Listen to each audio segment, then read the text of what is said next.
नमस्कार मित्रों, आप सभी का हमारी धार्मिक यात्रा में हार्दिक स्वागत है। आज हम भगवान शिव के रहस्यों के बारे में जानेंगे। जब हम भगवान शिव का नाम सुनते हैं तो हमारे मन में एक अद्भुत चित्र उभरता है। भस्म से विभूति, जटाओं में गंगा, त्रिशूल और डमरू हाथ में लिए, गले में सर्प लपेटे और मस्तक पर अर्धचंद्र विद्यमान। परंतु यह चित्र जितना भव्य है उससे अधिक गहरी उनकी उत्पत्ति की कथा है। शिव को स्वयंभू कहा जाता है, जिसका अर्थ है न तो कोई जन्म हुआ और न ही इनका अंत है। इस वीडियो में हम रहस्यमय कथाओं को समझने का प्रयास करेंगे, जिन्होंने सदियों से हिंदू दर्शन में शिव को एक अद्वितीय स्थान बनाए रखा है। स्वयंभू शिव जो जन्म और मृत्यु से परे हैं। भारतीय पौराणिक कथाओं के अनुसार भगवान शिव का कोई पारंपरिक जन्म नहीं हुआ, न किसी माता पिता ने उन्हें जन्म दिया, न ही किसी सृजन के क्रम में उत्पन्न किया गया। वे स्वयंभू हैं। स्वयंभू का अर्थ होता है स्वयं प्रकट होने वाला। शिव को सनातन धर्म में अनादि और अनंत माना जाता है। वे सृष्टि के आरंभ से पहले भी थे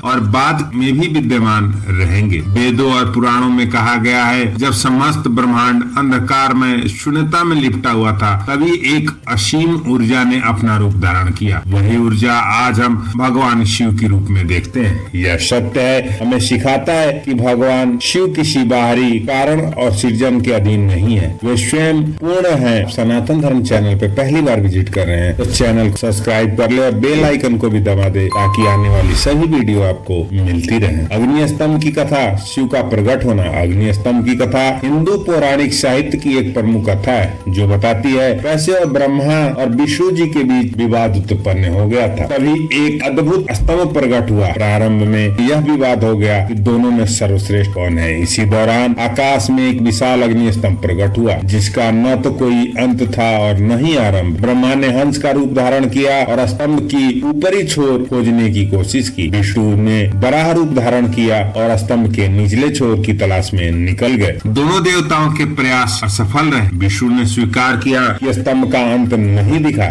जबकि ब्रह्मा जी ने झूठी गवाही दी, उन्हें ऊपरी छोर देख लिया। तभी अग्नि स्तंभ से प्रकट हुए भगवान शिव और उन्होंने ब्रह्मा को श्राप दिया कि उनकी पूजा पृथ्वी पे कहीं न की जाएगी। तब ब्रह्मा जी भगवान शिव के चरणों में पड़ गए और बोले, हे प्रभु, ऐसा करें कि मेरी पूजा कहीं न कहीं तो होनी चाहिए। तब भगवान शिव ने उन्हें कहा कि पूरे पृथ्वी पर तुम्हें एक जगह पूजा होगी, जो कि राजस्थान में पुष्कर में होती है, जैसा कि आप सभी जानते हैं। उनकी पराकाष्ठा न केवल ब्रह्मा के अहंकार को समाप्त करना था, बल्कि यह भी सिद्ध करना था कि शिव ही असली सर्वोच्च शक्तिमान है। इस कथा से यह भी ज्ञात होता है कि शिव का स्वरूप किसी भी सीमा से बाधा नहीं जा सकता। वे अग्नि स्तंभ जैसे अनंत हैं। विष्णु पुराण कथा के अनुसार जब सृष्टि में रचना शून्यता चल रही थी, तब केवल भगवान विष्णु विद्यमान थे। विष्णु जी क्षीर सागर में शेषनाग शैया पे योग निद्रा में स्थित थे। तभी उनकी मस्तक से एक दिव्य तेज प्रकट हुआ,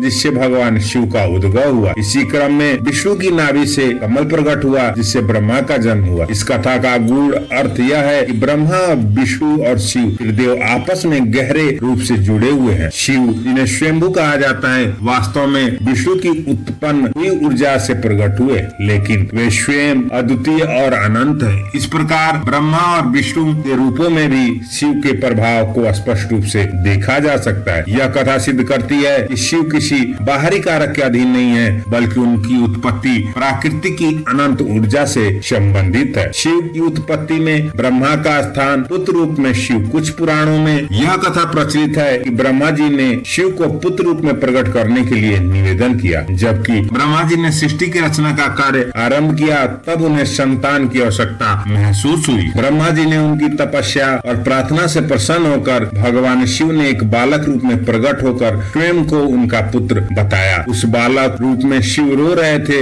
जिसके कारण ब्रह्मा जी ने उनका नाम रुद्र रखा। रुदन करने वाला। अंततः ब्रह्मा जी ने उन्हें 108 नाम प्रदान किए, जिससे वह शांत हो गए। यह कथा यह स्पष्ट करती है कि भगवान शिव का प्रकट होना एक दिव्य चमत्कार है, जिसे किसी मानवीय जन्म की सीमा से नहीं बांधा जा सकता। वे स्वयंभू हैं, जिसकी न कोई माता है और न पिता है, बल्कि वह ब्रह्मांडी ऊर्जा से प्रकट हुए हैं। नाग और चंद्रमा शिव के प्रतीकों का रहस्य। भगवान शिव के शरीर में अनेक प्रतीक दिखाई देते हैं, जिसमें से कुछ अत्यंत महत्वपूर्ण है। गले में बांसुकी नाग, जिन्हें नागों का राजा कहा जाता है, समुद्र मंथन के दौरान दौरान रस्सी के रूप में प्रयोग किया गया था। इन नागों की तपस्या और भक्ति से प्रसन्न होकर भगवान शिव ने वासुकी को अपने गले में स्थान दिया। यह प्रतीक है जो भक्त निरंतर भगवान शिव के निकट रहना चाहता है वह वासुकी की भांति अपना त्याग देना पड़ेगा। मस्तक पर अर्धचंद्र। शिव के मस्तक पर अर्धचंद्र के रूप में एक बहुत ही प्राचीन कथा है। ये कथा के अनुसार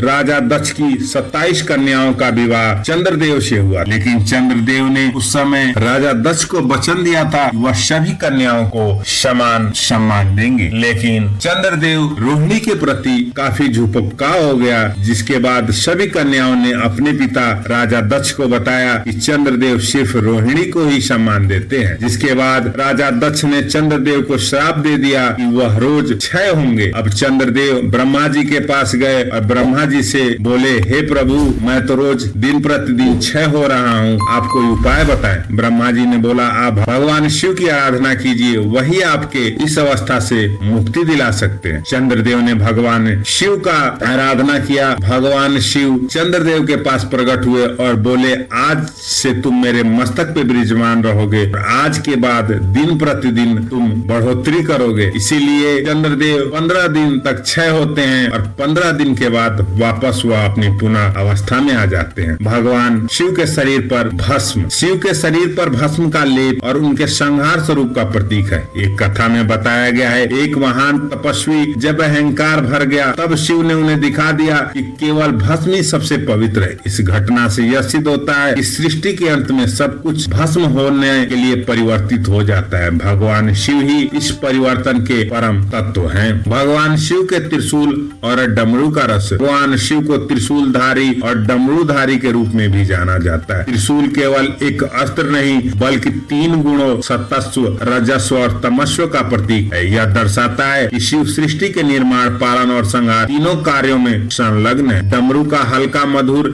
लयबद्ध स्वर सिखाता है कि ब्रह्मांड में सभी ध्वनियां, संगीत और ताल शिव तांडव से निहित है। जब शिव तांडव नृत्य करते हैं तो उनके डमरू की ध्वनि संपूर्ण सृष्टि में ऊर्जा का संचार होता है। यह न केवल जीवन चक्र को दर्शाता है बल्कि शिव के रचनात्मक शक्ति का प्रमाण है। महाशिवरात्रि का पर्व। महाशिवरात्रि का पर्व अपना एक अद्वितीय महत्व है। यह वह रात्रि मानी जाती है जब भगवान शिव और माता पार्वती का विवाह संपन्न हुआ था। इस दिन शिव भक्त विशेष पूजा, जागरण और उपवास करते हैं। मान्यता है शिवरात्रि का व्रत करने से वैवाहिक जीवन सुख समृद्धि आती है और जीवन के सभी कष्ट दूर हो जाते हैं। एक कथा के अनुसार महाशिवरात्रि वह रात्रि है जब शिव स्वयं शिवलिंग रूप में प्रकट होकर सृष्टि में संतुलन की स्थापना की थी। इस दिन शिव की आराधना करने से भक्तों को असीम आध्यात्मिक शक्ति और आशीर्वाद प्राप्त होते हैं। कैलाश का रहस्य। शिव पुराण के अनुसार कैलाश पर्वत को शिव का निवास स्थान माना जाता है। कहा जाता है जब सृष्टि का निर्माण हुआ तब भगवान शिव एक दिव्य प्रगट में लीन हो गए, जिसे कैलाश कहा जाता है। कैलाश पर्वत न केवल भौगोलिक दृष्टि से अद्वितीय है बल्कि उसकी छाया से बनने वाले प्रतीक, ओम, स्वास्तिक आदि भी दर्शाते हैं। यह स्थान दिव्य शक्ति का केंद्र है। वैज्ञानिकों ने माना है कैलाश पर्वत के आसपास उड़ान भरने वाले सभी उपकरण सही ढंग से काम नहीं करते, जिससे कुछ साधक आध्यात्मिक ऊर्जा के संकेत के रूप में देखते हैं। 2015 में अमेरिकी